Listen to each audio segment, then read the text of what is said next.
senhoras e senhores, ao dar-lhes as boas-vindas, desejamos a todos e todas boa tarde. Em nome da Universidade Federal do Pampa, através da coordenação institucional do programa e da Pró-Reitoria de Graduação, iniciamos a cerimônia de abertura do 6º Intrapibid, evento do Programa Institucional de Bolsa de Iniciação à Docência, que tem por objetivo promover reflexão e troca de experiências da iniciação à docência em tempos de pandemia. Sou Fernando Ícaro, discente de Ciências da Natureza e bolsista PIBID. Gostaria de agradecer desde já a presença da intérprete de Libras, Deise Luiz.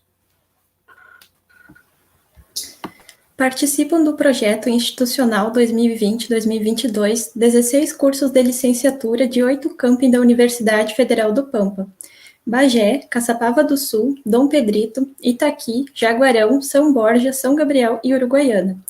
O tema deste Intrapibid é Desafios da Iniciação à Docência em Tempos de Pandemia. Dentro da programação de abertura do Intrapibid, assistiremos agora ao vídeo institucional sobre a Unipampa, que será reproduzido a seguir.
Apenas uma universidade comprometida com a excelência e que está enraizada na fronteira de 3 países pode levar o conhecimento além de seus próprios limites.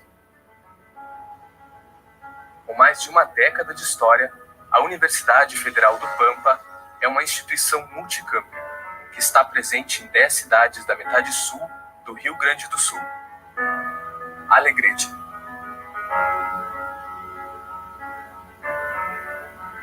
Bagé,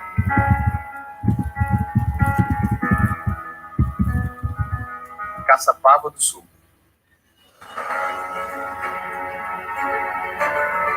Dom Pedrito,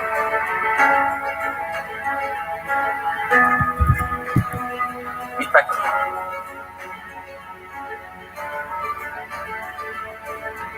Jaguarão,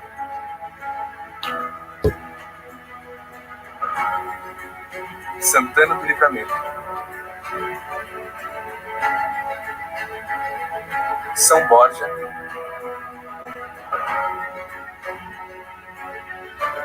São Gabriel,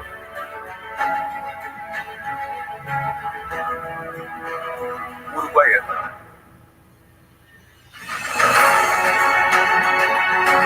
A Unipampa é uma instituição pública que tem a missão de promover uma educação superior de qualidade, para formar pessoas capacitadas e comprometidas com o desenvolvimento regional, nacional e internacional.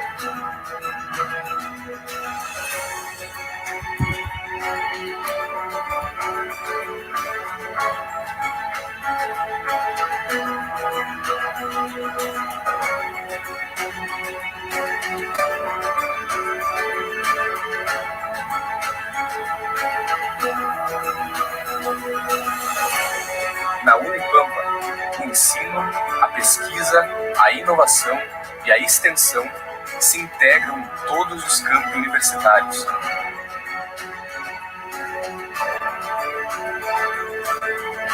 Esta é a Universidade Federal do Pampa, uma universidade que tem por finalidade a educação superior e a produção de conhecimento filosófico, científico, artístico e tecnológico, integrados no ensino, na pesquisa e na extensão.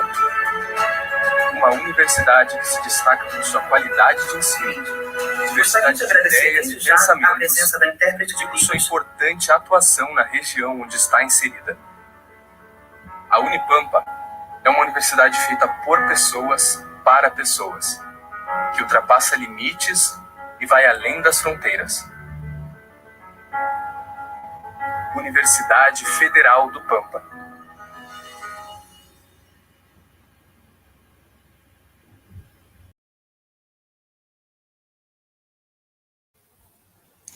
Dando continuidade à cerimônia de abertura, convidamos para fazer o uso da palavra o vice-reitor da Unipampa, o professor Marcos Vinícius Morini Querol.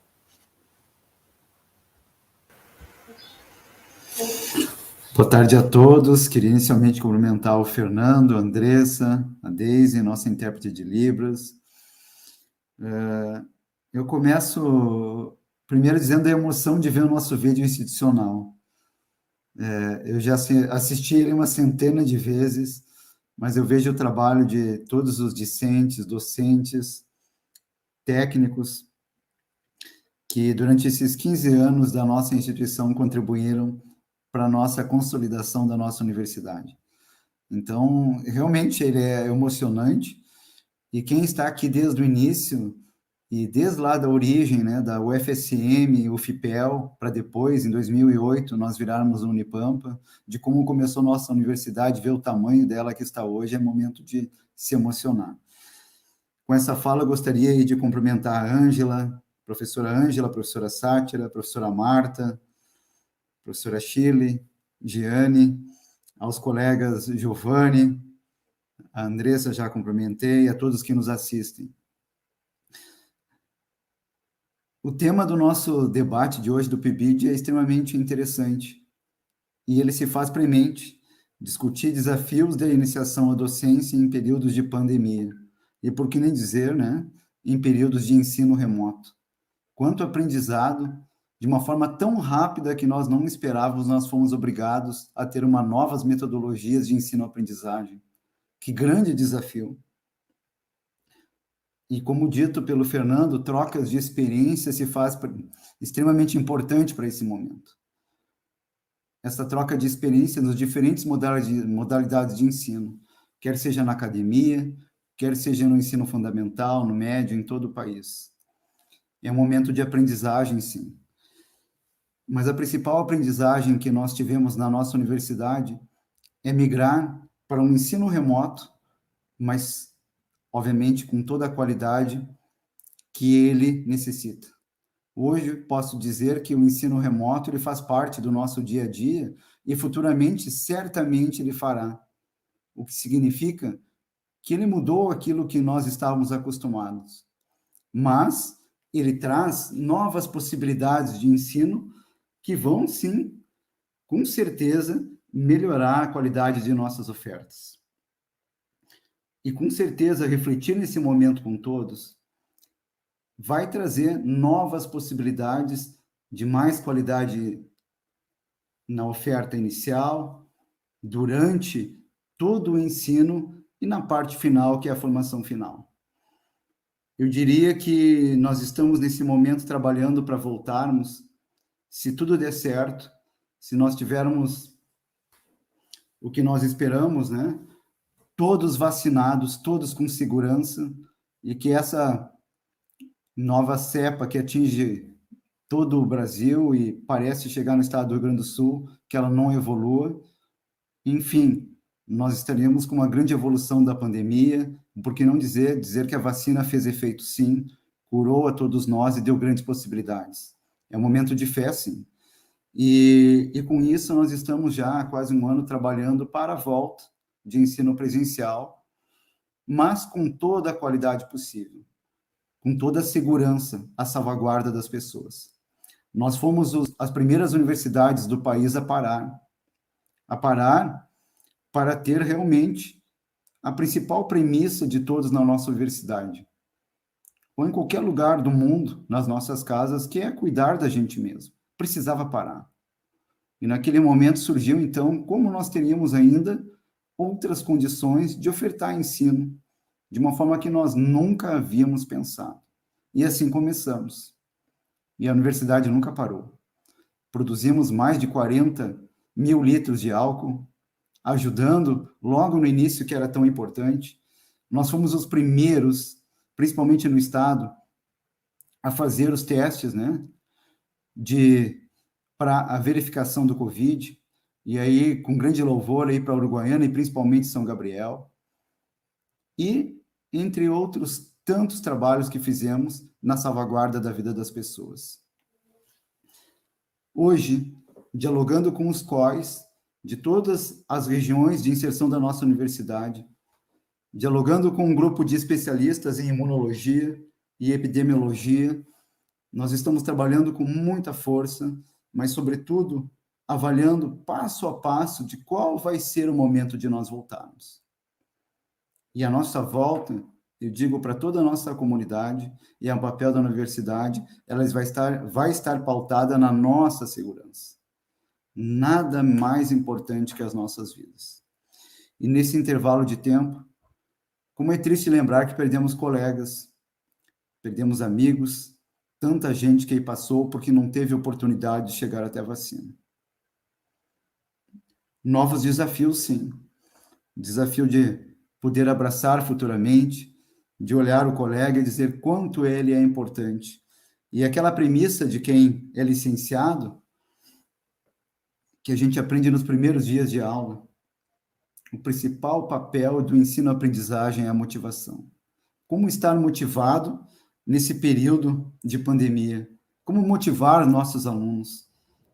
Como motivar a sociedade de dizer que a universidade é o principal ponto de ciência, de tecnologia e de mudança? E assim estamos fazendo. Queria cumprimentar a professora Sheila e toda a equipe da Prograde por mais esse importante evento e dizer que é assim que nós fazemos realmente o trabalho da universidade, dialogando com todos, com a comunidade interna, com a comunidade externa, fazendo o principal, a reflexão e a atualização. Sendo assim, eu desejo a todos um excelente dia de trabalho e que no ano que vem possamos estar presencialmente, mas com a segurança e com todas essas mudanças que a pandemia fez nós adaptarmos para o processo de ensino-aprendizagem, que é o ensino remoto. Um beijo no coração de vocês e um excelente evento. Muito obrigado. Agradecemos imensamente, né, a palavra do nosso vice-diretor, o professor Querol, e convidamos neste momento a pró-reitora adjunta de graduação, professora Shirley Grazielli da Silva Nascimento, para fazer o uso da palavra. Sinta-se à vontade, professora. Obrigada, Fernando.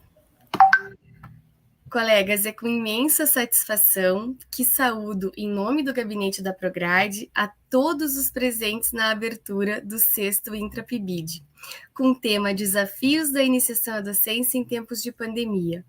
Cumprimento o nosso vice-reitor, professor Marcos Querol, e estendo os cumprimentos a todos que atuaram na organização e estão fazendo esse evento acontecer.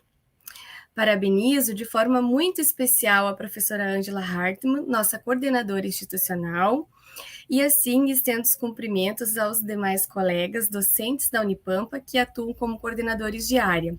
E a minha querida colega Josi Brasil, pela atuação, né, através da divisão de programas e projetos, na organização e acompanhamento das demandas trazidas pela coordenação institucional.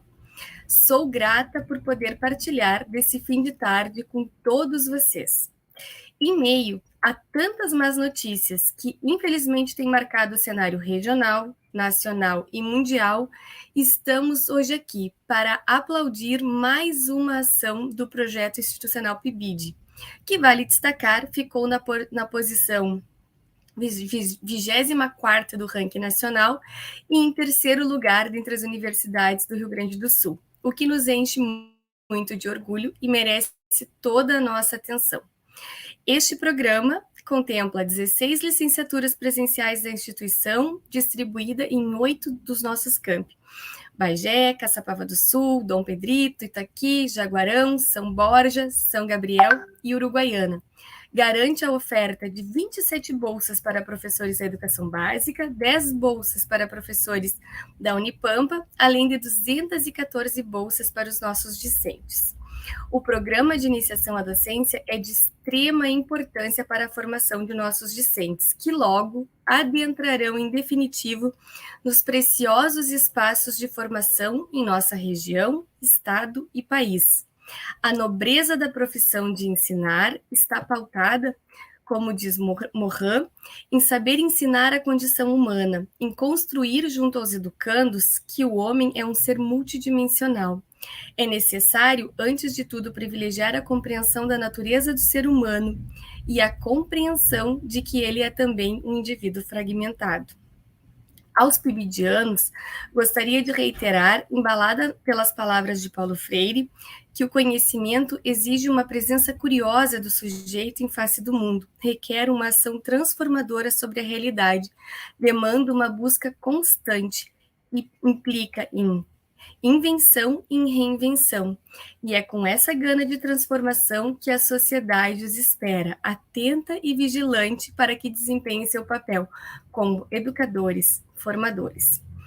Em tempos de grandes ataques aos direitos humanos, às universidades públicas e à ciência, precisamos ser ainda mais resilientes, mais atuantes e propositivos.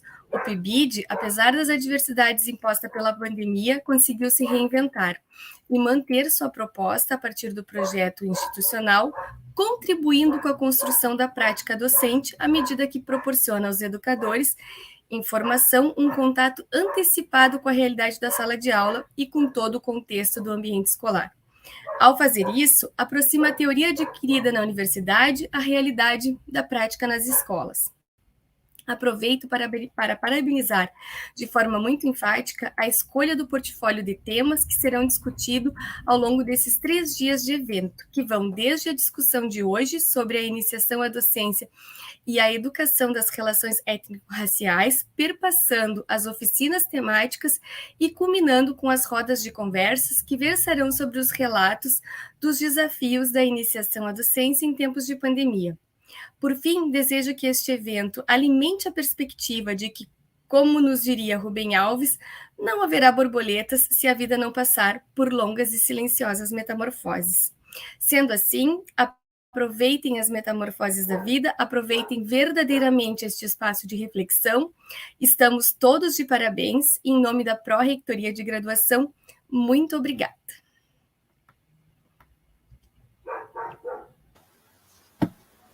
Muito obrigada, professora. Agradecemos as palavras da professora Shirley Graziele da Silva Nascimento e, dando continuidade à cerimônia de abertura, convidamos para fazer a sua saudação a coordenadora institucional do PIBID, professora Ângela Maria Hartmann.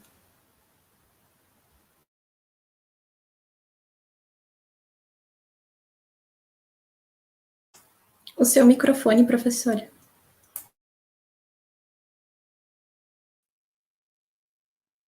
Obrigada, Andresa, obrigada, Fernando, por serem nossos mestres de cerimônia e estarem atentos aos nossos detalhes.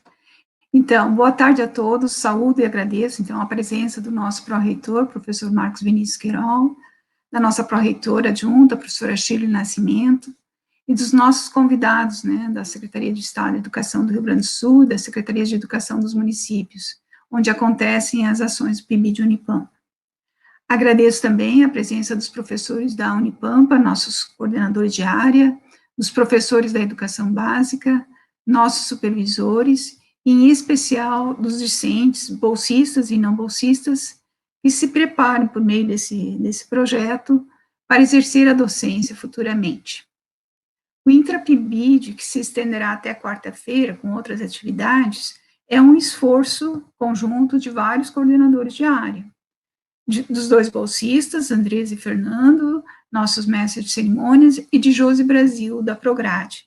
Manifesto um agradecimento especial a todos vocês pelo empenho, pela dedicação na organização deste evento.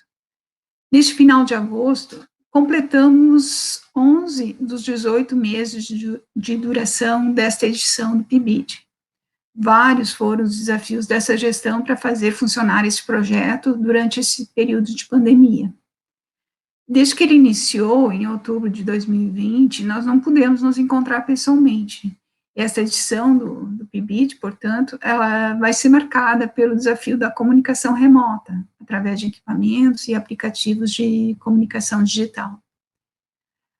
O trabalho realizado pelos 15 núcleos do PIBID nesse período mostra-se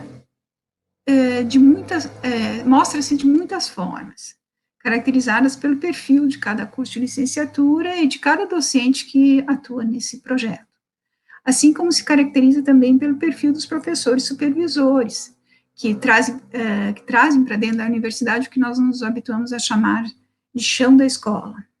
Nessa parceria, universidade e escola, qualifica-se e fortalece o trabalho da docência, dos quais vocês, discentes, levarão marcas por toda a sua vida profissional, assim como deixarão marcas de inovação em todos nós, seus mestres.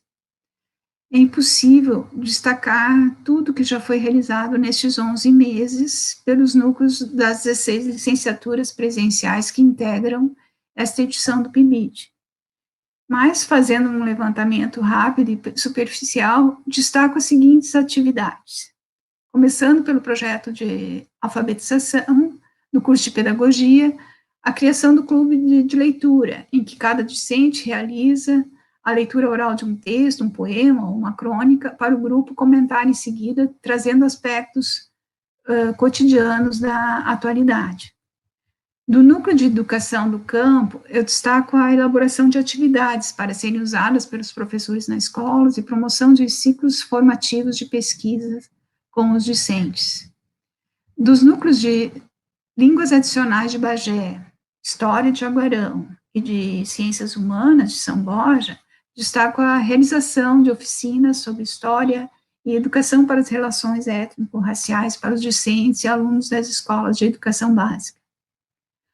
Do núcleo de ciências da natureza de Uruguaiana, destaco a produção de levantamentos socioantropológicos para conhecer melhor a realidade educacional das escolas onde atuam. Dos núcleos de ciências da natureza de Dom Pedrito, de física e química de Bagé, destacamos a orientação, organização e produção de trabalhos para feiras de ciências municipais. Do núcleo de ciências biológicas de São Gabriel, destacamos a produção de vídeos sobre LGBTQIA. Do núcleo de matemática de Bagé, destacamos a produção de trabalhos para a participação do primeiro colóquio de matemática do Pampa, evento promovido pela universidade. Do núcleo de matemática de Itaqui, destacamos a produção de vídeos com a resolução de questões das provas de ensino fundamental e ensino médio da Olimpíada Brasileira de Matemática. Do núcleo de ciências exatas de Caçapava do Sul, a criação de blogs que servem de repositórios para atividades na área de biologia e química. Do núcleo de letras português de Bagé, destacamos a produção de um dicionário, um jogo virtual, e notícias usando dialetos diferentes para trabalhar a variação linguística e o ensino da língua portuguesa. Do núcleo de educação física em Uruguaiana, destacamos a realização de uma gincana virtual, com ações em prol da saúde, como, por exemplo, a doação de sangue. Do núcleo de música de Bagé, destacamos a gravação de videoaulas sobre artes para a Secretaria Municipal de Educação de Bagé, e que foram divulgados pela TV Câmara para toda a rede. A lista de ações é grande e é impossível mencionar todas essas ações nesses 5 minutos de fala. Por isso, convido-os a visitar o portal institucional do PIBID Unipampa para conhecer as ações e produções dos pibidianos. Encerro aqui minha fala, desejando a todos os pibidianos um excelente evento, destacando que todo esforço de nós, professores, coordenadores e supervisores, é em função dos discentes de iniciação à docência, para que se tornem professores que exerçam a docência com responsabilidade social, competência profissional e amorosidade. Obrigada por estarem aqui conosco.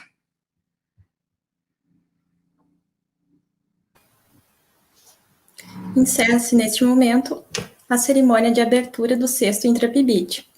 Em nome de todos que atuam no PIBID Unipampa, agradecemos a participação do vice-reitor da Unipampa, professor Marcos Vinícius Morini Querol, da pró-reitora adjunta de graduação, professora Shirley Grazielli da Silva Nascimento, e das autoridades presentes nesta cerimônia de abertura, convidando-os a continuar no evento assistindo à live promovida pelo PIBID em parceria com a Assessoria de Diversidade, Ações Afirmativas e Inclusão, ADAF Unipampa.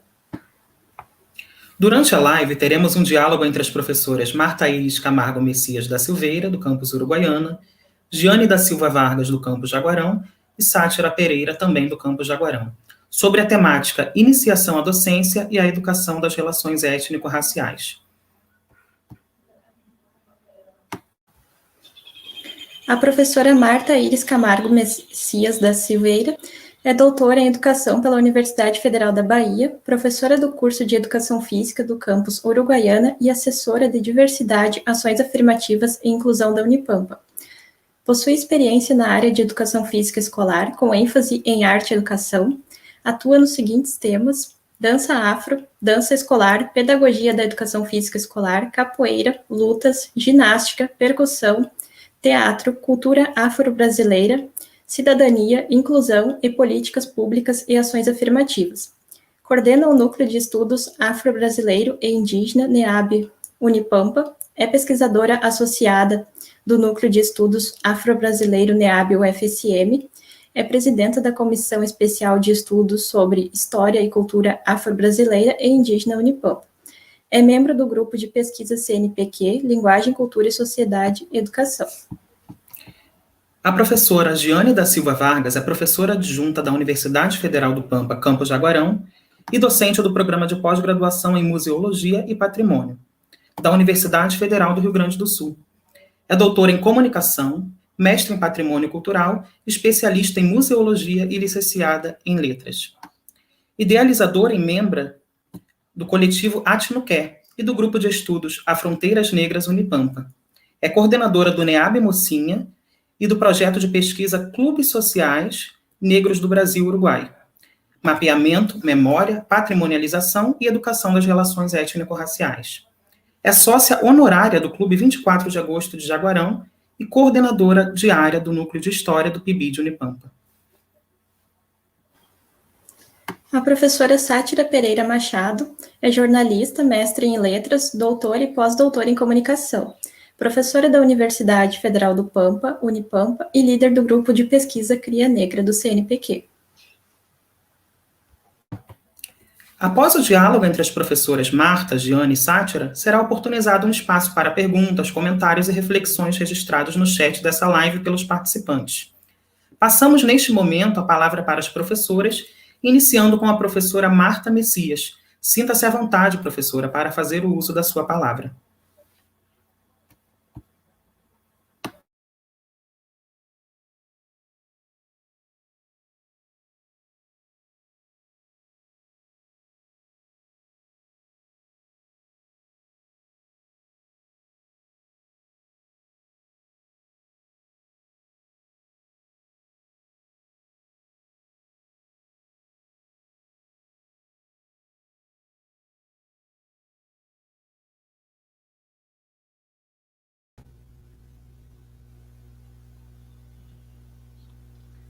Uma boa tarde a todos e todas.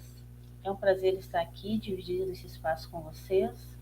Gostaria de cumprimentar o nosso vice-reitor Marcos Querol, a professora Shirley Nascimento, representando aqui a Prograde, a professora Ângela Hartmann, representando aqui os coordenadores e coordenadoras do PIBID, nossos colegas, cumprimentar os supervisores e supervisoras do PIBID, cumprimentar os nossos discentes, bolsistas desse programa tão importante que realizamos por várias edições na nossa instituição.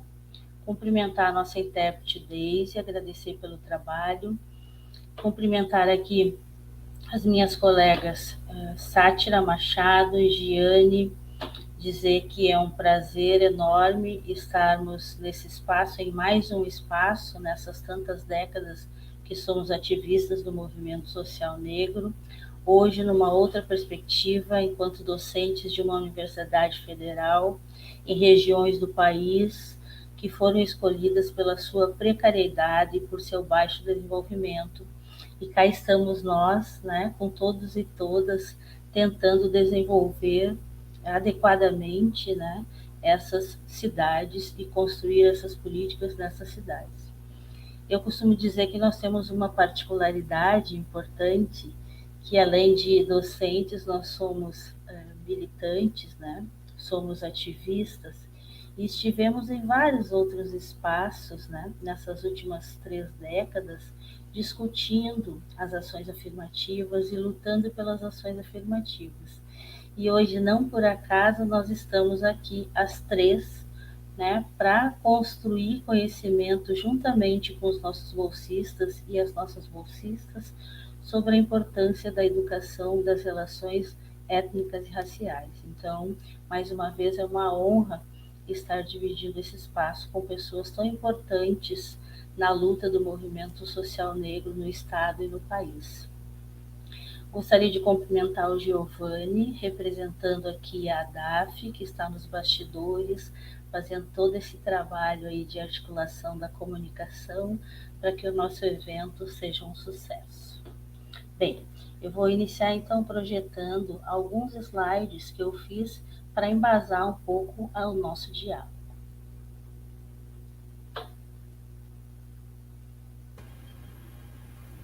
Marta, eu não tenho o teu slide em PDF, então eu preciso que tu projete da tua tela, ok? Projetarei.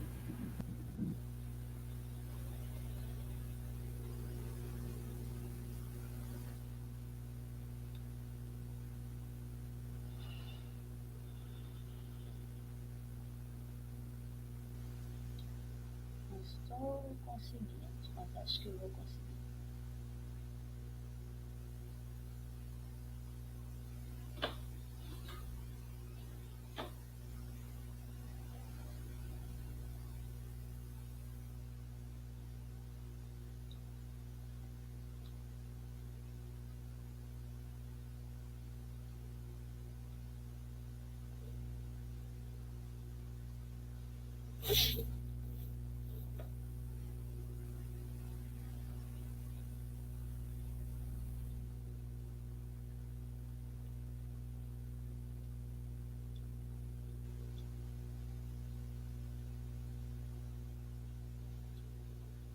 Ok, vocês enxergam? Giovanni? Sim, tudo certo, Marta. E, inclusive, eu sugiro que tu coloque no modo apresentação, que aí fica mais aberto a tela. Mas tá bom sim, tá bem visível.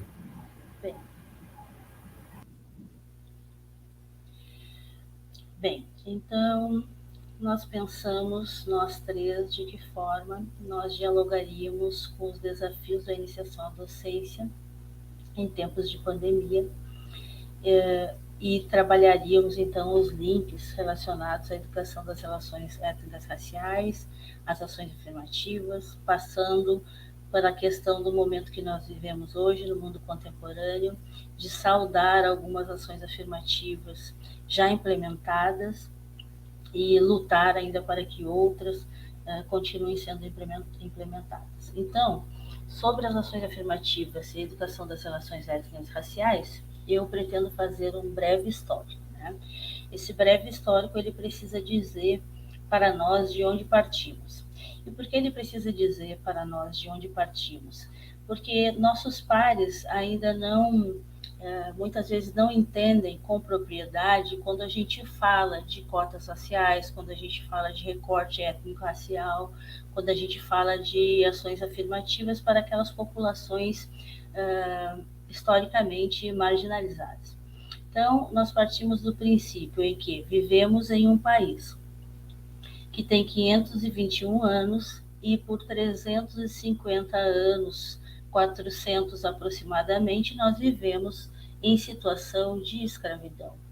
Portanto, Nós somos ainda um país jovem, e é jovem ainda a liberdade desses negros e negras, a ponto de que a sociedade brasileira reconheça a sua importância e a sua relevância em direitos iguais e equidade. Então, portanto, é preciso que a gente entenda que esse país tem muitos resquícios do período da escravidão, que a nossa sociedade brasileira foi, sim, estruturada com bases racistas e discriminatórias, e que, se não houverem medidas reparatórias e compensatórias para aqueles que descendem desses escravizados, nós não conseguiremos exercer a democracia na sua totalidade. Então, nós partimos desse país com esses resquícios, né, da inferiorização do negro e da negra, da inferiorização dos nossos indígenas e da invisibilidade desses sujeitos enquanto produtores de conhecimento e construtores também no nosso país. Bom, na carona dessas evidências, existe toda uma aposta religiosa chancelando essa exploração e esses maus tratos sofridos pelos indígenas e pelos negros e negras, no sentido de que, se eles são sujeitos inferiores, eles precisavam salvar a sua alma. E os castigos pela igreja, e aí a igreja judaico-cristã, tá? A igreja ela vem corroborar com esses maus tratos, dizendo que esses sujeitos mereciam esses castigos para que suas almas se salvassem, né? Porque eles eram considerados quase não humanos e tratados, né, como coisas, como propriedade. Então, nós partimos dessa perspectiva.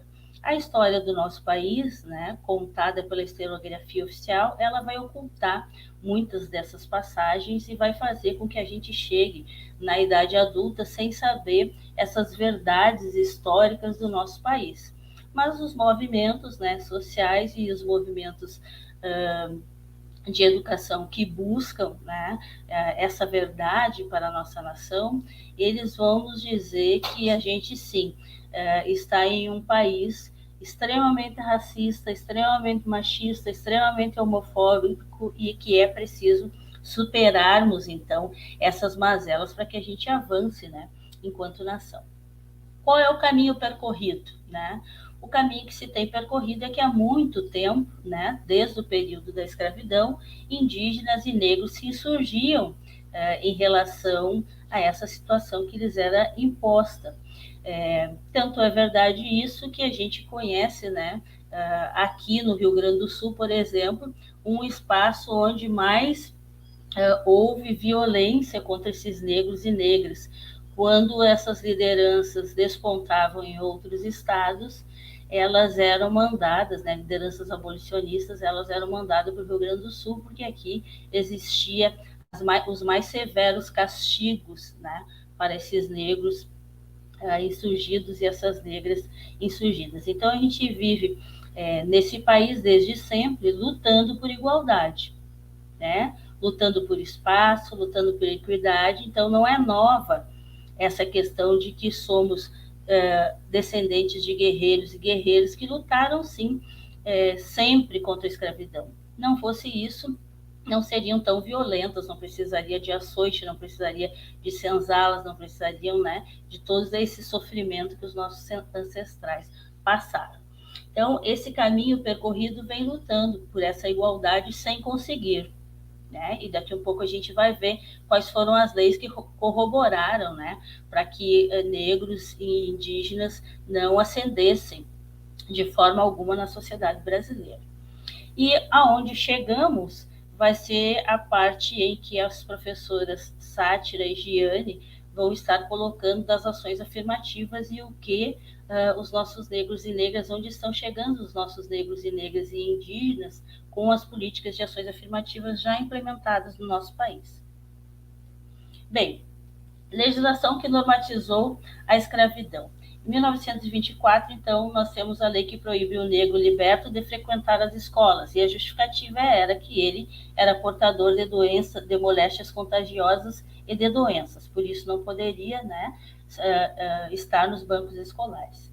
Em 1850, a lei que proíbe o negro a ter terras, né, nem que ele ganhasse esse recurso do seu senhor ou de alguma forma, para negros não era permitida a venda de terras, né, então ele era proibido disso. Em 1954, nós vamos ter a Lei Couto-Ferraz, os negros só poderiam ter aula caso algum professor tivesse disponibilidade de dar aula, e daí vocês vão perguntar para mim, né? Quem geralmente não é da história, porque quem é da área da história sabe um pouco, né? Mas como assim? Que leis foram essas? Essas leis foram leis nacionais e que impediram, então, né, a ascensão de negros e negras e indígenas aqui no nosso país. Em 1978, então, os negros são permitidos estudar, mas eles são permitidos estudar só à noite, e desde que houvessem professores e professoras que se disponibilizassem a, então, dar essa educação para eles no noturno. Em 1990, houve a criminalização da capoeira, do samba e da religião, ou seja, no pós-escravidão, né, os negros que estivessem reunidos para cultuar as suas manifestações religiosas, a sua arte, que era a capoeira, o samba, que é uma construção nossa, eles eram taxados de vagabundos, né? E, portanto, eram presos e mandados para a ilha de Fernando de Noronha, que tinha a prisão mais cruel, né? Naquele momento histórico do nosso país. Então, quais são as origens das ações afirmativas? Se a gente já sabe aqui que existiram algumas leis, e aí eu trouxe algumas bem recortadas, né, só para a gente entender melhor, qual a origem das ações afirmativas. Para que a gente pense que, ao dizer que ações afirmativas são benesses, são esmolas, racismo reverso, faz com que negros e negras e indígenas entrem pela porta dos fundos, é preciso que a gente navegue um pouco sobre a nossa história, né? Essa história que eu contei brevemente para vocês aqui e que não dá conta de dizer da tamanha crueldade que a nossa ancestralidade sofreu e que nós, né, agentes desses grupos, sofremos até hoje. Então, qual é a origem das ações afirmativas? No Brasil, desde os anos de 1930, então, nós tivemos a Lei do 2/3, tivemos em 1970 a Lei do Boi, né, mais que vigorou no Rio Grande do Sul, onde os filhos de fazendeiros, os seus filhos ingressavam na universidade, né, sem fazer vestibular, para manter o patrimônio, né, para manter o patrimônio da família, dos seus pais. Na Índia, nos anos de 1940, já começam a surgir as leis de ações afirmativas contra as castas, né? Hoje, mais atualmente, em relação à questão das mulheres, o espaço das mulheres na Índia. Na década de 1960, então, e nos Estados Unidos, em resposta ao poderoso movimento pelos direitos civis, e aí a gente vai ter as figuras de Malcolm X, Martin Luther King, Angela Davis, a partir dos Panteras Negras, que se efetivaram, né, num partido negro naquele momento. Então, todos esses lutaram contra os direitos civis. Qual é a diferença da nossa luta no Brasil e a luta nos Estados Unidos, por exemplo? A diferença é que a luta pelos direitos no Brasil, ela se deu sempre a partir da ordem, né? Nós não infringimos a ordem, nós não pegamos em armas, nós não exigimos os nossos direitos a partir de uma revolução civil. E nos Estados Unidos, não, né? Negros e negras e simpatizantes conquistaram os seus direitos a partir, né, da revolução. Então, essas ações afirmativas, elas vêm trazer para nós a igualdade de oportunidade, ou seja, garantir espaços às minorias, e atinge também o mercado de trabalho, o sistema educacional e de saúde e a representação política. Todos nós sabemos a precariedade que esses grupos marginalizados e excluídos, né, têm em várias áreas, né, no nosso país. E é por isso que hoje a gente tem programas como a educação das relações étnicas e raciais, voltada para a educação, a saúde da população negra, né, mais voltada para a saúde, as cotas, né, que é uma versão política, as nossas cotas para o ingresso em concursos públicos, como é o caso da Universidade Federal do Pampa, que hoje já tem cotas, né, para ingressar no serviço público federal. Então, elas atingem a sociedade como um todo, as políticas de ações afirmativas. Bem, então, desde 1945, o movimento social negro aponta a necessidade de ações afirmativas e ele está muito colado sempre, o discurso do movimento social negro, com a educação, entendendo que é a partir da educação que a gente pode transformar, né, o pensamento desses sujeitos, transformar o que de simbólico a escravidão nos deixou, né, que é interpretar as pessoas como inferiores, ou como não dotadas de possibilidades iguais. Então, o movimento negro esteve sempre na tentativa, né, de minorizar as distâncias entre brancos e pretos e entre ricos e pobres. Marta, se eu puder só fazer uma pergunta, os teus slides não estão passando, é assim mesmo? Não, eles teriam que estar passando. Nós estávamos em dúvida aqui, porque para nós aparece só a tela da capa, né, do trabalho. Tu pode testar? Posso.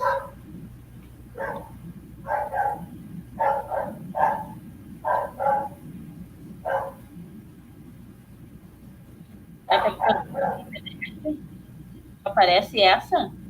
Não, continua parado na tela inicial, né? Tela do título. Vou dar um tempinho, Giovanni. Não está passando. Não, aqui está passando, mas lá para eles não está. Não, tá, por isso que tinha que passar, porque eu queria abrir o e-mail. Se eu passar o teu e-mail e eu abrir o e-mail, daí vai dar certo.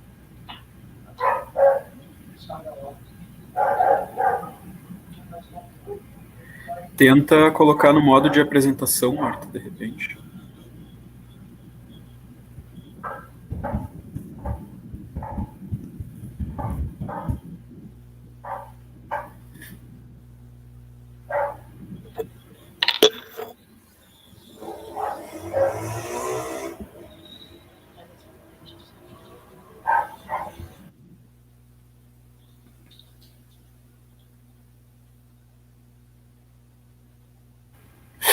Marta, de repente, tenta colocar no modo de apresentação ou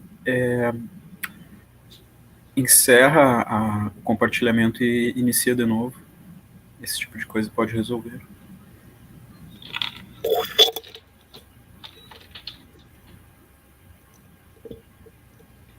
Giovanni, devido ao tempo, eu vou optar em falar sobre os meus slides e deixa aparecendo só o primeiro, porque se eu tiver que retomar, não passa muito tempo, tá bem? Tá ok. Temos um tempo aqui. Bem, então, em 1983, o projeto de lei do senador Abdias do Nascimento propõe reserva de 20% de vagas para mulheres negras e 20% para homens negros na seleção de candidatos ao serviço público, bolsa de estudos, incentivos às empresas do setor privado para a eliminação da prática da discriminação racial. Vejam só, em 1983, Abdias do Nascimento, ele propõe, né, enquanto nosso senador, Abdias do Nascimento, que era um negro e ativista, e vocês vejam quanto tempo nós levamos para que as ações de lá para cá, para que as ações afirmativas fossem implementadas e ainda não na sua totalidade, né? Porque a sociedade, pelo seu imaginário social, acredita, né, que a gente possa chegar aos mesmos lugares por uma questão de mérito, não entendendo que o mérito só se mede quando as pessoas elas partem do mesmo lugar, com as mesmas oportunidades, né? Se não for isso, é privilégio e não é mérito. Então, o objetivo das ações afirmativas. Segundo Santos, eliminar desigualdades historicamente acumuladas, garantindo a igualdade de oportunidades e tratamento, bem como compensar perdas provocadas pela discriminação e marginalização, decorrente de movimentos sociais, étnicos, religiosos, de gênero e outros. Então, as ações afirmativas teriam como função específica a promoção de oportunidades iguais para pessoas vitimadas por discriminação.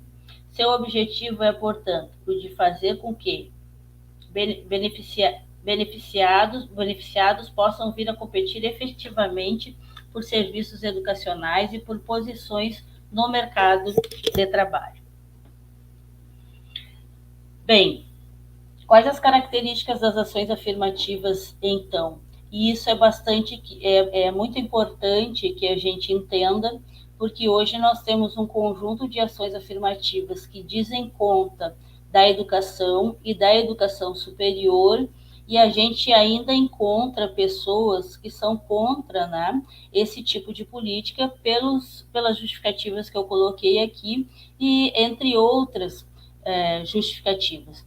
E aí a gente gostaria de dizer que elas são relevantes no sentido de que não é possível nós tratarmos igualmente aqueles sujeitos que foram historicamente tratados em desigualdade. Se algum momento no nosso país foi ferida, né, a possibilidade de desenvolver-se dignamente em solo brasileiro, é preciso que hoje a gente retome essa discussão e dê oportunidade para aqueles que descendem, né, desses que foram ocultados, invisibilizados, maltratados e violentados.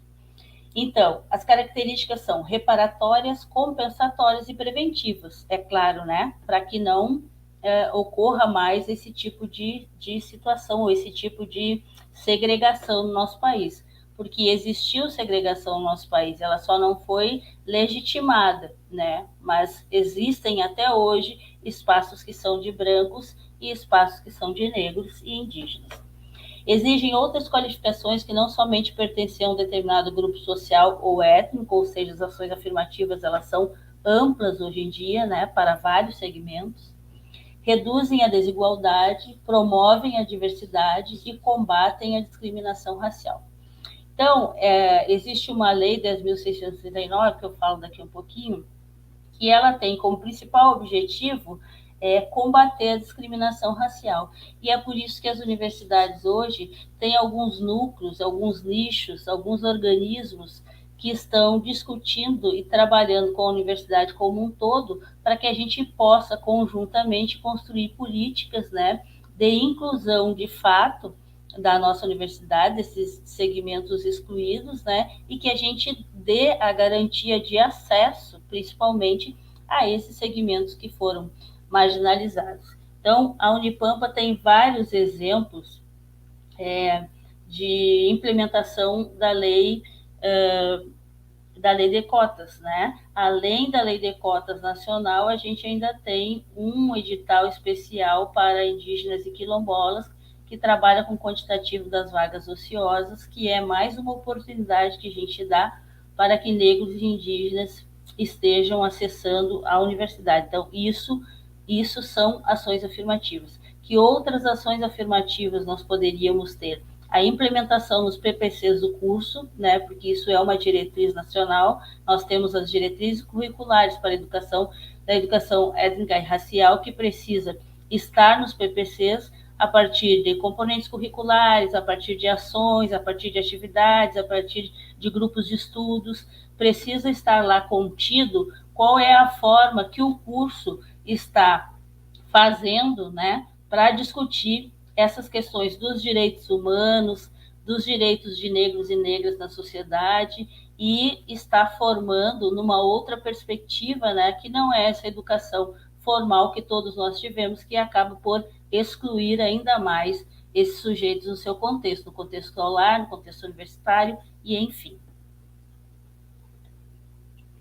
As políticas de ações afirmativas no ensino superior, ela vai iniciar com um projeto de lei em 2002 da UERJ. A UERJ foi a primeira universidade, né, a Universidade Federal do Rio de Janeiro, primeira universidade estadual do Rio de Janeiro que implementou as cotas, e hoje ela está sendo extinta, né? Já existe um projeto de lei para extinguir a UERJ, porque ela trabalha com a questão massiva sobre as humanidades.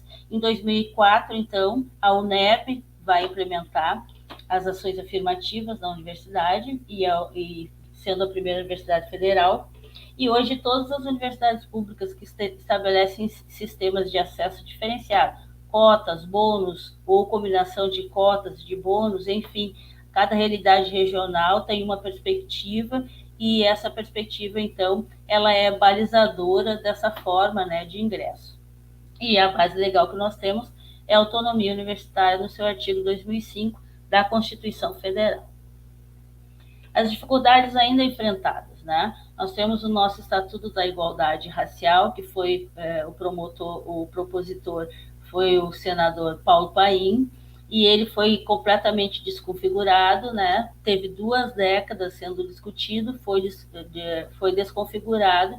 Então, nós tivemos perdas históricas naquele documento, mas conseguimos aprovar o Estatuto da Igualdade Racial.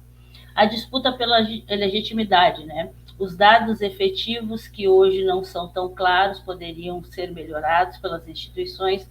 A questão do mérito ainda bastante colocada, né, pela sociedade, e o avanço na permanência, né? Essa questão da permanência é uma problemática que assola várias universidades, institutos federais e, enfim, no Brasil, porque a gente sabe que os recursos são extremamente precários e atualmente nós não temos um governo que esteja interessado, né, em manter a educação de qualidade.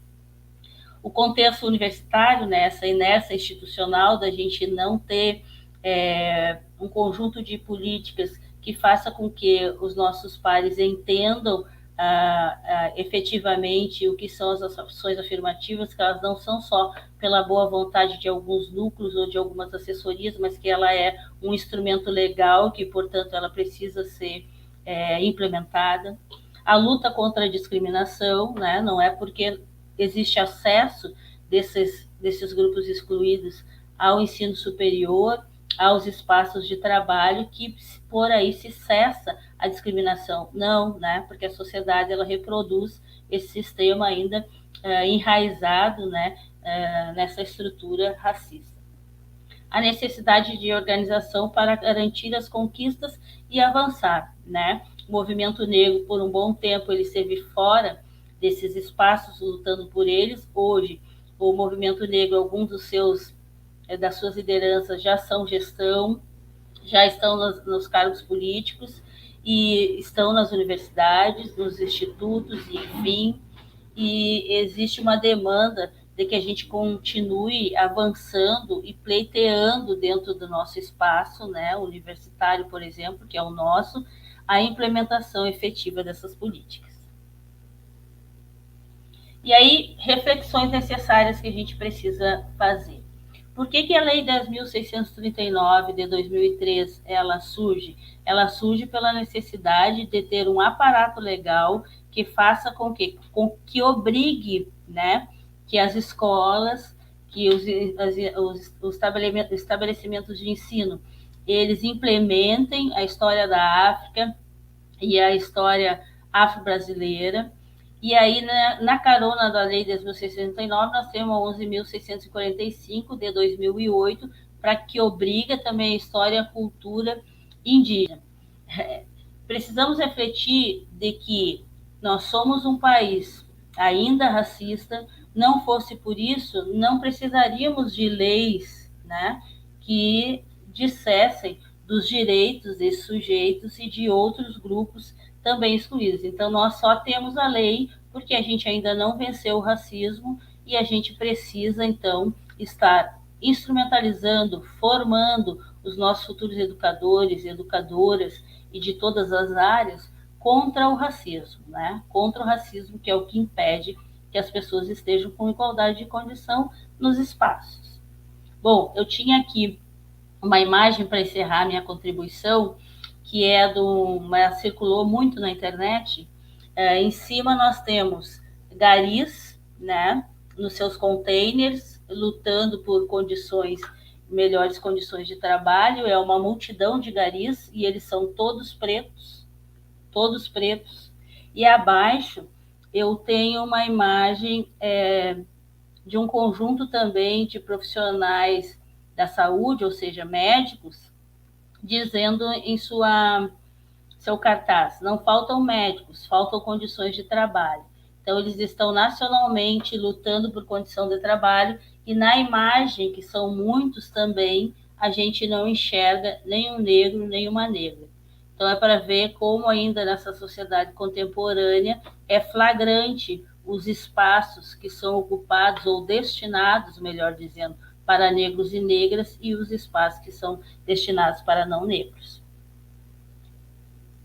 E daí nós precisamos nos perguntar, né, com essa mesa, com esse diálogo, onde estiveram os pobres, os indígenas e os negros até agora? Muito obrigada. Desculpa não ter conseguido passar aqui.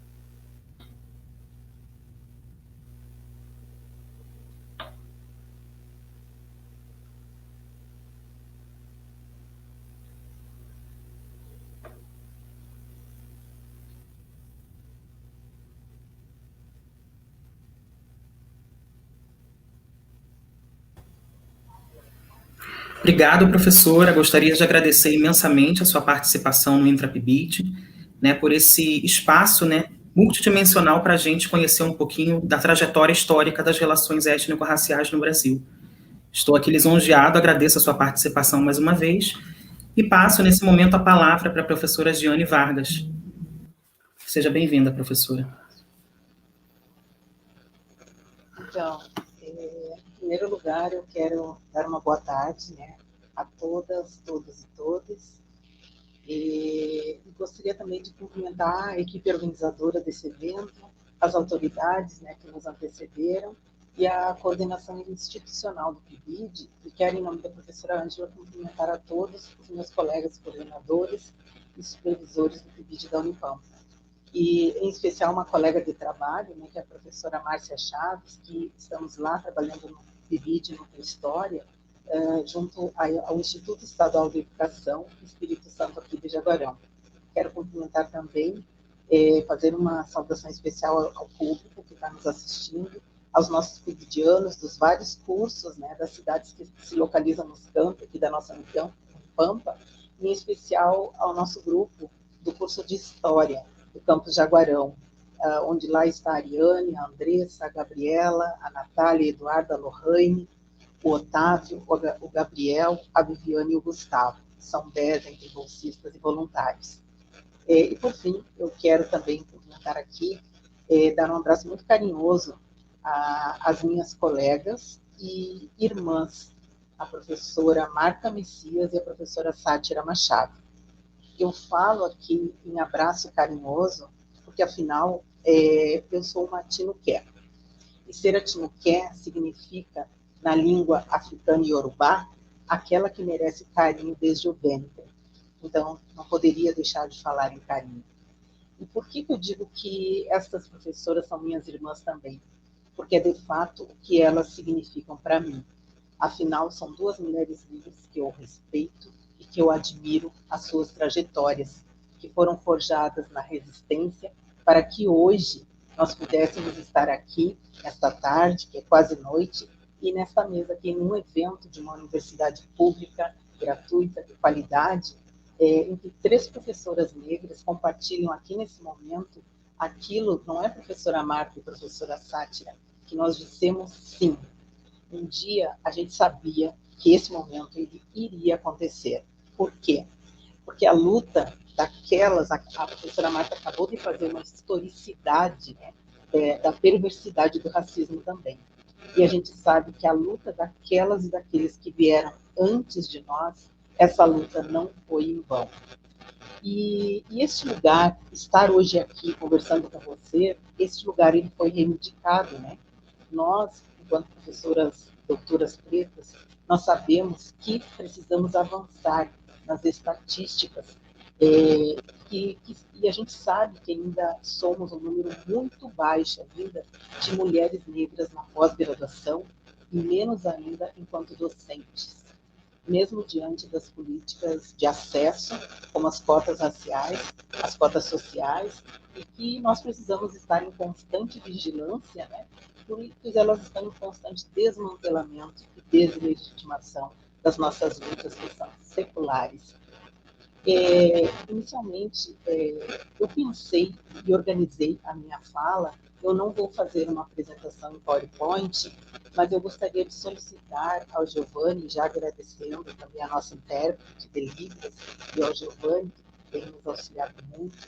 Gostaria, se pudesse, Giovanni, passar, enquanto eu falo, o site recentemente lançado dos clubes sociais negros do Brasil, para que as pessoas que estão aqui nos assistindo, os nossos alunos, colegas, professores, pudessem saber que também temos aqui um instrumento pedagógico e educativo que pode ser utilizado em sala de aula e que foi carinhosamente, né, com muito esforço, organizado durante muitos anos, também agora por alunos que estão no PIBID, que também ajudaram a construir esse instrumento de comunicação e de educação. No primeiro momento, então, eu pensei minha fala em 3 momentos. Falar um pouco da pesquisa e como a pesquisa que eu venho fazendo, que vai também ter resultados nesse site, como é que essa pesquisa ela tem a ver com a educação das relações étnico-raciais. No segundo momento, eu gostaria de falar com você sobre um encontro. Né? Que encontro foi esse entre eu, professora Marta e professora Sátira Machado? Quando aconteceu esse encontro? E num terceiro momento, eu gostaria de falar de forma muito breve, porque o tempo também não dá conta, né, para que a gente pudesse falar um pouco mais de todos os projetos que temos feito, mas destacar alguns projetos no interior da Unipampa. Então, em primeiro lugar, como eu falei, eu gostaria de conversar sobre o que eu venho pesquisando ao longo da minha trajetória acadêmica, cujos resultados também estão nesse instrumento que é o site. Eu pesquiso clubes sociais negros há mais de 20 anos, e entre os anos de 2001 e 2012, estivemos ativamente nesse movimento que a gente chama de movimento clubista, junto com Oliveira Silveira e com essas 2 professoras que hoje compartilham essa fala comigo, e tantas outras lideranças que acionaram e colocaram, né, na agenda do Estado brasileiro a pauta clubes sociais negros como um lugar para se pensar políticas públicas de salvaguarda e de preservação. Aquele movimento do passado, né, orquestrado pelo poeta da consciência negra, Oliveira Silveira, que esteve presencialmente conosco até o ano de 2000, final de 2008, foi fenomenal. E essas ações políticas, acadêmicas, afetivas, culturais, elas seguem com os coletivos dos quais eu faço parte, tanto dentro quanto fora da academia. Mas eu queria trazer aqui também um conceito. Pode ir passando, Giovanni. A minha fala, enquanto eu vou falando, né, ela não está sistematizada exatamente com o que está no site, mas o Giovanni, enquanto isso, pode ir passando as abas, né, desse site tranquilamente. E aí eu quero pensar com vocês o que é um clube social negro, né? Porque aqui a gente está falando de instrumentos educativos e pedagógicos. Então, eu poderia trazer aqui inúmeros conceitos acadêmicos de pesquisadores que se debruçaram em investigar essa temática. Mas isso vocês vão poder encontrar aqui dentro deste site, na aba Publicações. Lá vocês vão encontrar teses, TCCs, dissertações de mestrado, né, disponíveis nas universidades e mais recentemente no site, que é clubesociaisnegros.com. Vocês vão encontrar esses conceitos, né, esses trabalhos acadêmicos disponíveis para leitura e para utilizar com seus alunos. Entretanto, eu preferi não trazer esses conceitos acadêmicos, e eu escolhi hoje, aqui nesse diálogo, trazer 2 conceitos de quem vivencia o cotidiano de ter nascido clubista ou de ter sido rainha, soberana de um clube social negro aqui da fronteira, e de quem está do outro lado da fronteira também. Então, eu trouxe 2 mulheres para representar e para falar um pouco do que significa para elas um clube social negro. E eu trouxe aqui, então, a voz, né, ampliando a voz da Patrícia Oliveira Crespo Nunes, que ela é diretora de patrimônio do Clube 24 de Agosto, é filha do casal Sônia Crespo e de Neir Madruga Crespo, que é presidente do nosso clube aqui de Jaguarão, e esse clube que acabou de completar 103 anos. A Patrícia define o clube, para ela, como família. Né? Então, para a Patrícia, ela chama de Família 24. Ou seja, abram aspas. Ela diz o seguinte, na live que recentemente nós organizamos.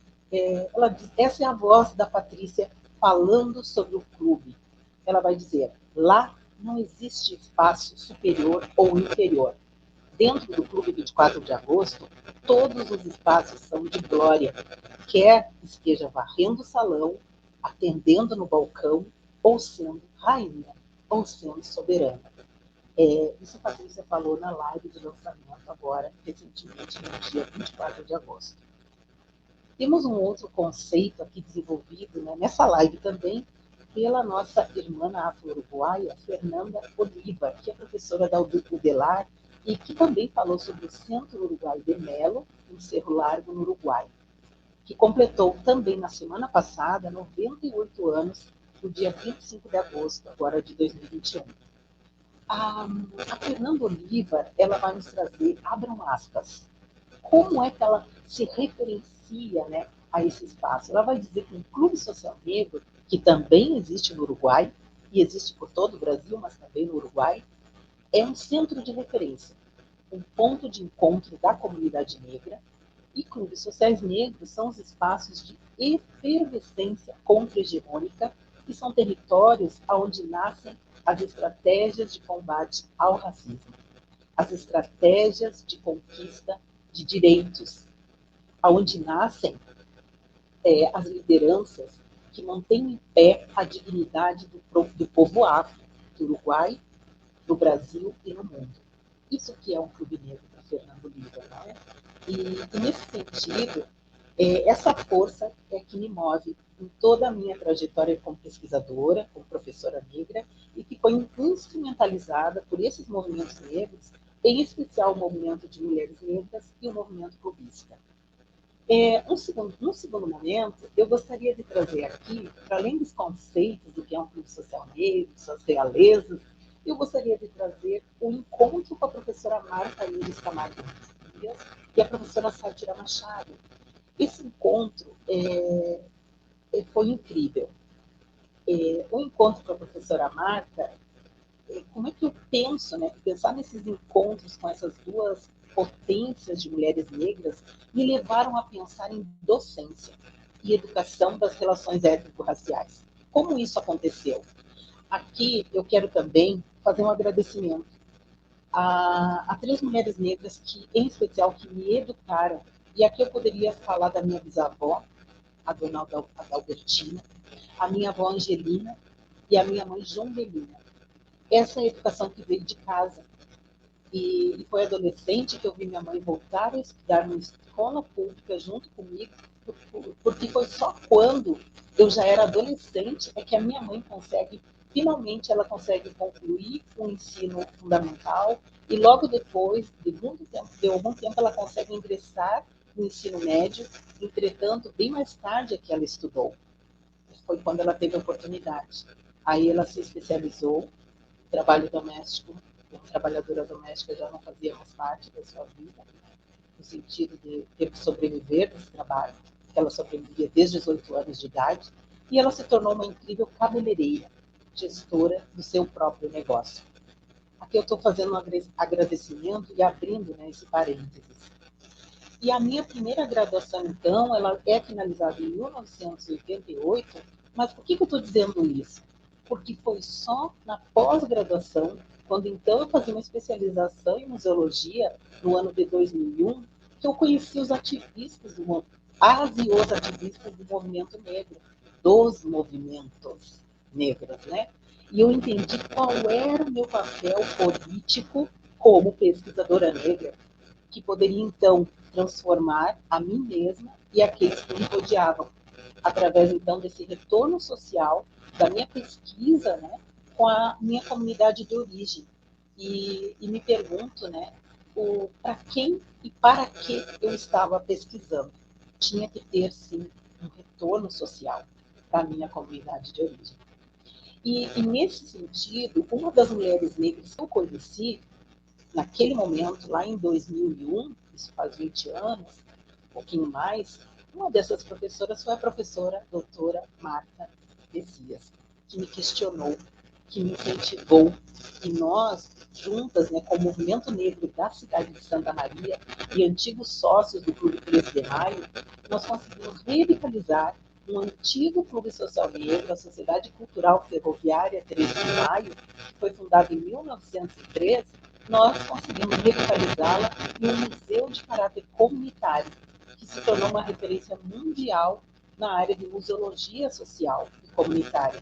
E então, quando nós recebemos um prêmio internacional, depois de 14 anos, né, no ano de 2014, recebido esse prêmio na Suécia, em Gotemburgo. E hoje, né, reconhecido como uma iniciativa inovadora que permitiu a transmissão e a ressignificação de uma memória coletiva. Eu vou tentar tirar o fone aqui. Um pouco complicado. Vocês me ouvem bem?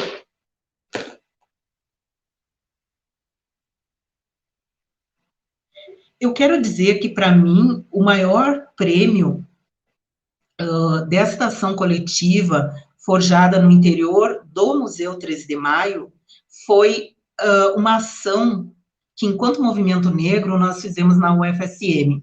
Foi vencer, por 19 votos a 18, o processo que desencadeou o processo seletivo de cotas raciais na Universidade Federal de Santa Maria. Esta estratégia, ela foi construída pelos movimentos negros dentro do Museu Comunitário 13 de Maio, e lá nós estávamos, né, em movimento e pelo movimento, naquele exercício que nós chamamos que é o nós por nós, né, e foi apenas um voto que definiu o sim às cotas raciais na UFSM. E hoje, então, passados 20 anos, uma orientanda minha do curso de especialização em estudos de gênero da UFSM, a Stephanie Saldanha de Oliveira, ela defendeu um trabalho intitulado Companhia de Dança Afro Vadandaras de Santa Maria e o debate sobre cotas raciais, uma análise do impacto das ações afirmativas na vida de 8 bailarinas.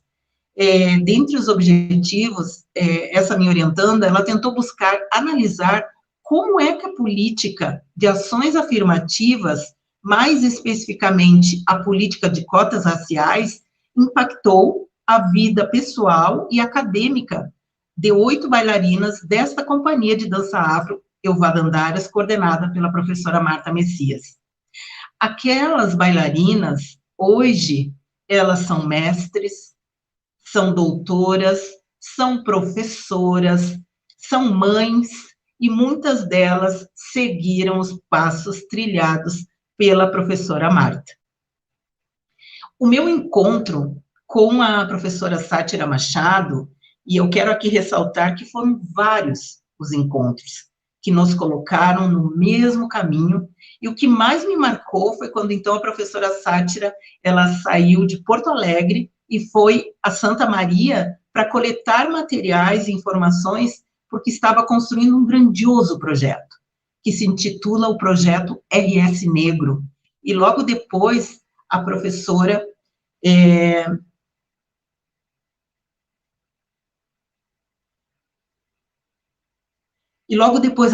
retornou com um produto, né, dessa pesquisa, deixando um material belíssimo para que pudéssemos, então, enquanto grupo, empreender ações educativas junto ao museu, em parceria com as escolas.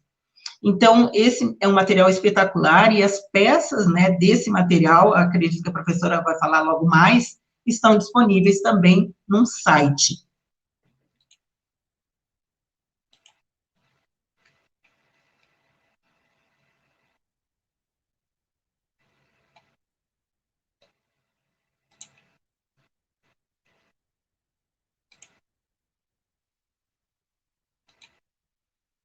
Bom, eu estava tentando dar uma olhada ali nas mensagens, né, que a parte técnica está me passando, mas acredito que o som esteja melhor agora, né?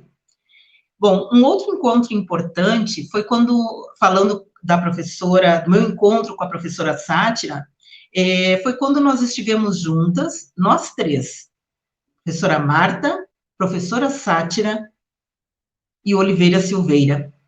Nós, juntas, organizamos o primeiro encontro nacional, e junto com outras lideranças, inúmeras outras lideranças, que eu não teria condições de dizer, né, o nome de todos aqui. Nós organizamos o primeiro encontro nacional de clubes e sociedades negras realizado em Santa Maria no ano de 2006. Esse foi um encontro que reuniu mais de 300 pessoas ligadas ao movimento clubista, gestores públicos, estudantes, artistas e grupos culturais. Este encontro deu origem a uma carta, a Carta de Santa Maria, que está nesse site também, com ações previstas para os gestores clubistas e para o Estado brasileiro, com vistas, então, a adotar políticas públicas de reconhecimento e de salvaguarda destes territórios negros em âmbito nacional. Então, os resultados deste trabalho, que também deu origem ao projeto de pesquisa que hoje eu tenho na Unipampa, intitulado Clubes Sociais Negros do Brasil e Uruguai, e outro projeto mais recente, que foi fomentado, né, financiado pela Lei Aldir Blanc, a Fundação Marco Polo, intitulado Articulação Sul-Sul, encontra acessível também. Todo esse material está lançado aí nesse site. E aqui agora ali está passando, né, para vocês, parte dessa equipe que constrói esse projeto, e temos pibidianos aqui também, construindo essa equipe que faz parte do projeto de pesquisa e constrói esse instrumento educativo. Num terceiro momento, eu gostaria de falar, então, de que projetos são esses, né, que resultam também desses encontros no interior agora da Unipampa. Eu gostaria de dizer que, falar um pouco do NEAB Mocinha, de uma disciplina obrigatória que foi construída, né, junto ao colegiado do curso de História da Unipampa Campus Jaguarão, e o PIBID, né, História, finalmente em 2020, que tem ênfase na educação para as relações étnico-raciais. A professora Nilma Lino Gomes, né, a professora doutora, ela nos ensina, na sua obra intitulada O Movimento Negro Educador, Saberes Construídos nas Lutas por Emancipação, a professora vai nos dizer que é preciso que a gente compreenda que cada uma dessas lutas travadas pelos sujeitos negros, negros e negras, e que existem inúmeros pontos que são convergentes, mas que também há divergências. E o que faz com que estejamos aqui reunidas é a busca de um projeto de sociedade com mais equidade. E eu tenho certeza que é esse projeto que nós três, eu, professora Sátira, professora Marta, é esse projeto que nós nos aliamos. Sendo assim, que ao ingressar no ano de 2017 como professora efetiva da Unipampa, em Jaguarão, a primeira atividade que me foi atribuída, para além das disciplinas, foi a coordenação do Núcleo de Estudos Afro-Brasileiros e Indígenas, o NEAB, que é um núcleo que acolhe estudantes negros, indígenas, quilombolas, e todos aqueles que se aliam às premissas de uma educação antirracista. O NEAB é tudo isso, né? E o NEAB também fomenta esses projetos de ensino, de pesquisa, de extensão. Lá dentro do NEAB, nós temos o Afronteiras, o Cineguim, nós temos uma formação em educação para as relações étnico-raciais e tantos outros projetos fomentados, não só por essa professora que vos fala, mas por tantos outros. A professora Sátira também está lá, a professora Patrícia, do curso de turismo, né? E foi, então, em 2018, após passar pela aprovação do colegiado do curso de História, que educação para as relações étnico-raciais se tornou uma disciplina obrigatória na licenciatura de História Campus Jaguarão. Isso aconteceu em 2018. E eu quero agora, então, finalizar dizendo que foi no ano de 2020 que pela primeira vez se tem um processo seletivo dentro do PIBID, com reserva de vagas e cotas raciais, após, né, debates e discussões junto aos coordenadores deste programa. E o que para nós foi uma grande conquista. E, finalizando mesmo, eu quero agradecer, então, a atenção de todas e de todos, e fico aberta aqui aos questionamentos, e indico que vocês busquem, visualizem, deem uma viajada, né, por esse site, que é o site dos Clubes Sociais Negros do Brasil e do Uruguai. Agradeço, né, a escuta e fico aberta aqui aos questionamentos. Muito obrigada.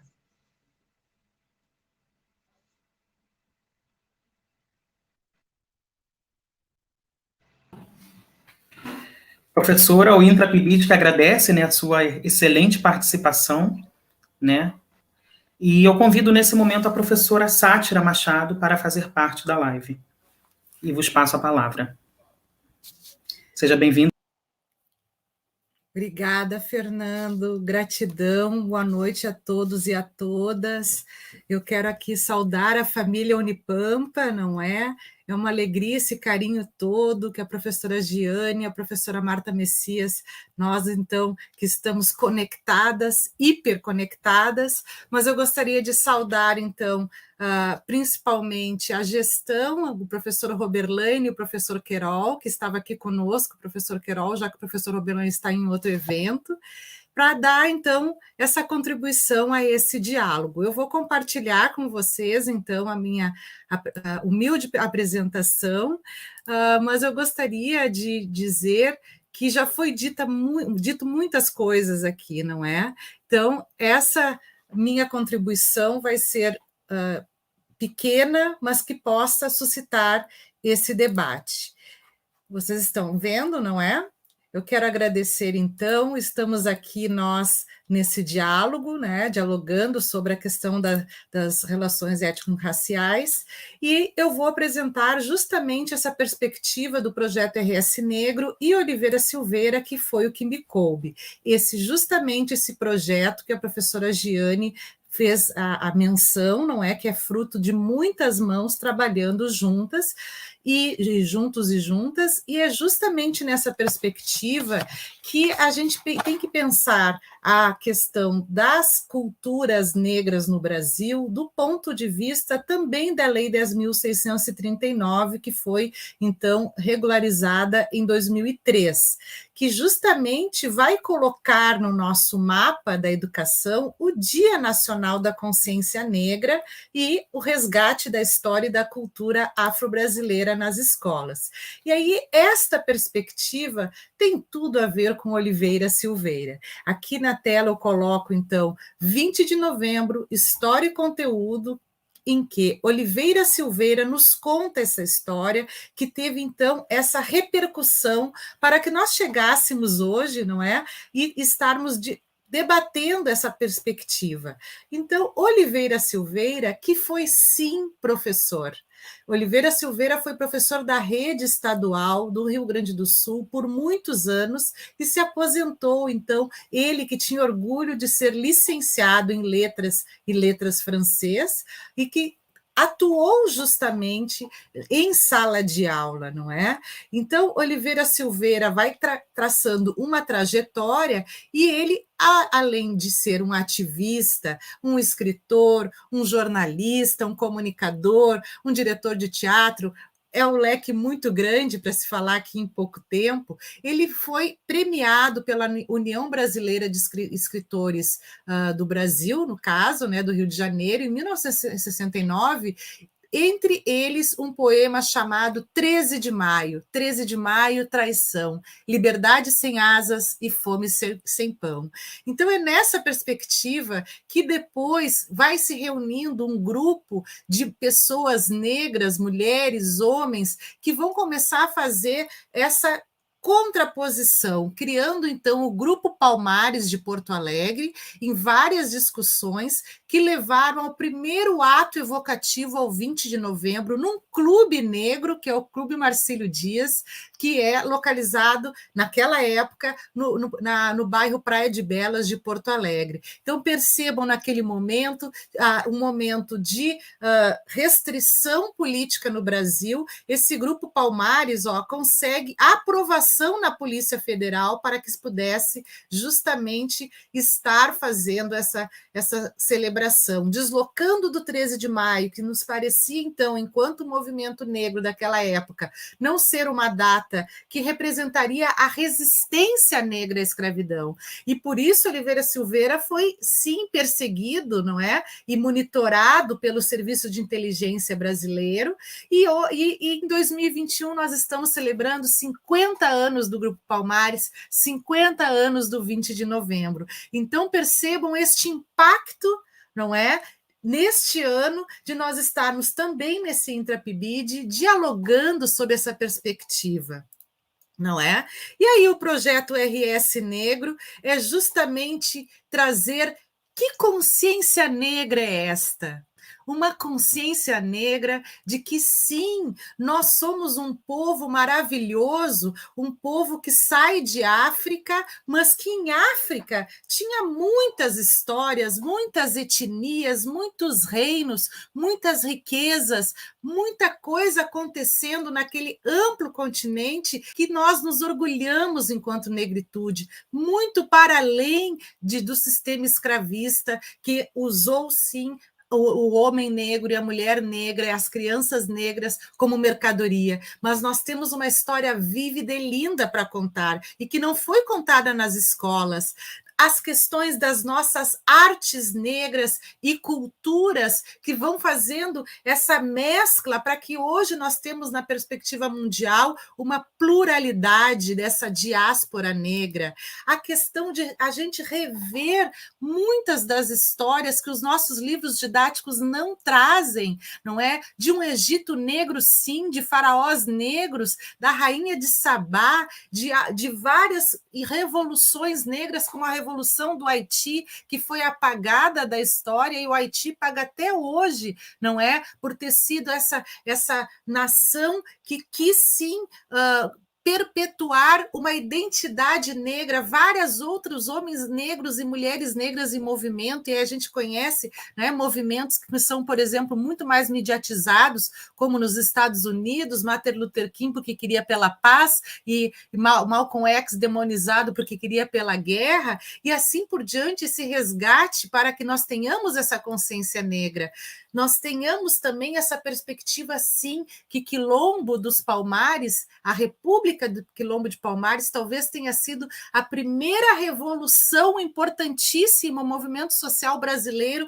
que mostrou nós não somos escravizados, e sim, nós queremos liberdade para mostrar as nossas riquezas, não é? A questão da literatura negra, e aqui Oliveira Silveira, importante, que faz esse nosso baluarte, de acordo com Oswaldo de Camargo, a imprensa negra. Eu fiz jornalismo e nunca foi abordado, na época que eu fiz, na década de 90, que existia uma imprensa negra pulsante, onde Machado de Assis, inclusive, iniciou muitos de seus trabalhos na tipografia de Paula Brito. Quer dizer, a imprensa chega no Brasil em 1808 e 1833, já existe imprensa negra no Brasil. Onde estão essas histórias nos nossos livros didáticos? Não é o resgate, não é de lanceiros negros no nosso Rio Grande do Sul, para quem é daqui, do estado do Rio Grande do Sul, e para quem vem de todo o Brasil conhecer essa história. Existem, sim, negros e negras no Rio Grande do Sul, e nós temos neste ano a primeira patrona, a mulher negra dos festejos Farroupilha, que ela vai lançar, inclusive, um livro resgatando esse mundo paralelo de mostrar negritude, também está presente nas culturas afro-gaúchas, como Oliveira Silveira sempre nos colocou. A perspectiva dos clubes negros, como a professora Giane acaba de colocar, todo esse envolvimento que é justamente o estado do Rio Grande do Sul, pelo que se percebe, pode ser um dos estados que mais clubes negros tenha criado no pós-abolição, mas antes também, não é? Justamente para acolher essa comunidade negra, prepará-la para este momento, não é? De pós-abolição e criação da classe operária no Brasil. Então, são espaços de socialização, mas não só, sim, de educação. A questão do carnaval, para além do espetáculo, também essa questão de que são espaços de resistência, de manutenção, de socialização, não é? Das culturas diversas. Liga da Canela Preta também, do mesmo ponto de vista, inclusive de clubes sociais negros que foram criados porque éramos, sim, proibidos de entrar em clubes de não negros. A Liga da Canela Preta também campeonatos de futebol de pessoas negras, inclusive parentes de Lupicínio Rodrigues, não é? jogaram na Liga da Canela Preta, justamente, sim, existiu uma segregação no Brasil. Não foram os negros e as negras que criaram os guetos. Eles não estavam na lei como na África do Sul, mas estava, sim, no cotidiano dessas populações. As religiões afro-brasileiras e as cosmovisões de matriz negro-africana, que, sim, nos dão força para viver até os dias de hoje, para que a gente pense, nós somos perseguidos? Somos, mas nós somos resistentes e vencemos, não é? Hip hop, grafite e assim por diante, até nós então construirmos essa consciência negra de que nós temos, como assim nós não teríamos histórias lindas, maravilhosas e de sucesso para contar nas escolas também da população negra. Então o projeto RS Negro, para ir finalizando, que eu não tenho muito tempo também para falar, que já está acabando, não é? Esse nosso momento de início, para também dar tempo de se falar, as pessoas poderem conversar. Nós temos o projeto RS Negro, o vídeo documentário Sou, que são poemas de Oliveira Silveira sendo declamados por Sirmar Antunes, que vão narrando algumas partes, então, desse resgate da celebração do 20 de novembro, das culturas afro, e essa repercussão para nós chegarmos em 2021 e termos, sim, ações afirmativas e resgates, não é? A revista também RS Negro, que é um material didático para que vocês, futuros professores e futuras professoras, possam utilizar essas temáticas em sala de aula, não é? Então, ele é um kit educomunicativo que já vai estar trabalhando principalmente com as perspectivas, não é, das tecnologias educacionais, das mídias na educação, da informática na educação, músicas de vozes negras, não é, também estão nesse projeto RS Negro, inclusive, por exemplo, tem o Serginho Moai, Papas da Língua, tem uma música especial que doaram para o projeto, não é, que é o maior sequestro da história.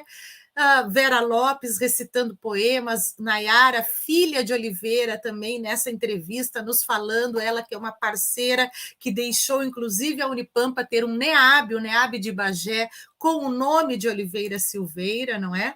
E quem quiser saber um pouquinho mais, não é, de toda essa perspectiva, tem o curso Oliveira Silveira, o Poeta da Consciência Negra, que é disponibilizado na plataforma Lumina da URGS. Nós estamos também criando a plataforma de MOOCs na Unipampa, e na sequência, quando isso acontecer, o curso também vai estar disponível, e também o próprio site de Oliveira Silveira, para que vocês possam estar acessando e conhecendo um pouquinho mais. Então, só gostaria de agradecer a oportunidade, não é? E agradecer todo o empenho da Unipampa em garantir também para os seus futuros professores e professoras que são da licenciatura, que são do Intra-PIBID, não é? Que são bolsistas PIBID, que possam estar se apropriando desse leque. E aí eu também quero aproveitar para sugerir alguns pontos, alguns sites, inclusive na internet. Um deles é justamente um vídeo documentário da Discovery que é a Real Eva. E nessa perspectiva, até vou pedir para colocarem ali no chat, por favor, do YouTube, que eu não estou com ele aberto nesse momento, não é? Essa indicação que é justamente o projeto Genoma, fazendo essa reconstrução de como, não é, se inicia muito das nossas histórias em África, porque nos mentiram muitas coisas sobre a nossa história que não é possível que a gente aceite em pleno século XXI. E outro canal é justamente o que resgata, olha só que interessante, não é? Universidades africanas, as mais antigas do mundo. Vocês já pararam para pensar sobre isso? Foram isso que vocês aprenderam? Que as primeiras universidades nasceram também em África? Ou, por exemplo, matemática, não é? A matemática também é de África. Onde nasceu a matemática? Então, observem, hoje nós temos muitos materiais na internet que podem elucidar, não é, essa perspectiva e nos dar esse apoio à questão da Lei 10.639 e de outras questões indígenas. É só a gente ter um pouco de coração aberto, não é, e seguir essas novas tendências que, sim, não queremos mais ser racistas e queremos ser uma universidade antirracista. Muito obrigada.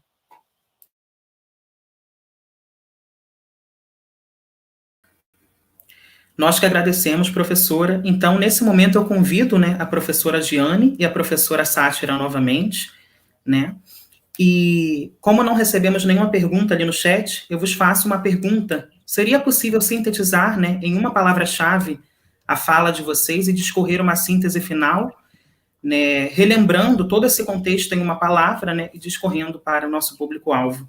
E a professora Marta Messias, ela descreve a palavra satisfação, e eu vos questiono por quê, e ela diz: é uma satisfação para mim, após tanto lutar na instituição, fazer parte de uma mesa para futuros educadores e educadoras. E, na verdade, a satisfação é nossa, né, Andresa, frente a esse processo. Então, eu passo agora para a professora Giane, sintetizar a sua palavra-chave, e, posteriormente, a Sátira. Bom, finalizando, então, né, com essa palavra que eu costumo sempre repetir, que eu vivo de amor e orgulho, mas a minha palavra hoje é orgulho. E eu tenho muito orgulho de viver no mesmo tempo que essas duas mulheres negras, minhas colegas, minhas amigas, minhas irmãs, professoras, colegas de trabalho. Eu tenho muito orgulho de viver no mesmo tempo que vocês.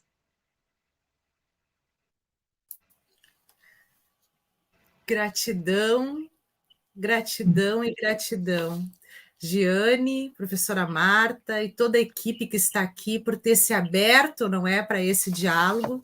E a minha frase, ou o meu pensamento, é justamente voltado para esta empatia desses futuros, chamaria de educomunicadores e educomunicadoras, que vão poder ter essa perspectiva, nessa empatia de garantir a futura equidade no Brasil.